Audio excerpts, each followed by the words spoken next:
پیر کا دن بہت برکت اور عظمت والا ہے، اور آپ جانتے ہیں کہ اس سے بڑھ کر اس دن کی کیا فضیلت ہوگی کہ اس دن نبی پاک صلی اللہ تعالیٰ علیہ وسلم اس دنیا میں تشریف لائے۔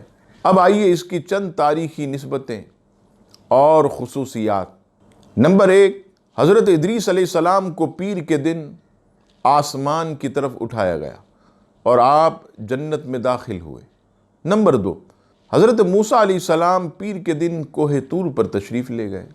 نمبر 3، اللہ تعالیٰ کی وحدانیت کی دلیل پیر کے دن نازل ہوئی۔ نمبر 4، حضرت جبریل پیر کے دن پہلی مرتبہ بارگاہ رسالت میں حاضر ہوئے۔ نمبر 5، امت کے اعمال پیر کے دن ہی حضور علیہ السلام کی بارگاہ میں پیش کیے جاتے ہیں۔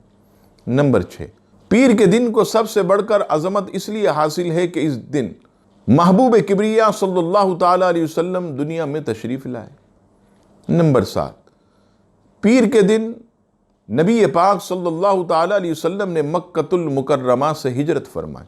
نمبر 8، پیر کے دن ہی نبی پاک صلی اللہ تعالیٰ علیہ وسلم نے اپنے مبارک قدم سے یثرب کو طیبہ بنایا۔ نمبر 9، پیر کے دن ہی آپ صلی اللہ تعالیٰ علیہ وسلم دنیا سے تشریف لے گئے۔ نمبر 10، حجر اسود پیر کے دن نصب کیا گیا۔ اور نمبر 11، پیر کے دن بدر میں فتح ہوئی اور اسی دن سورہ مائدہ نازل ہوئی۔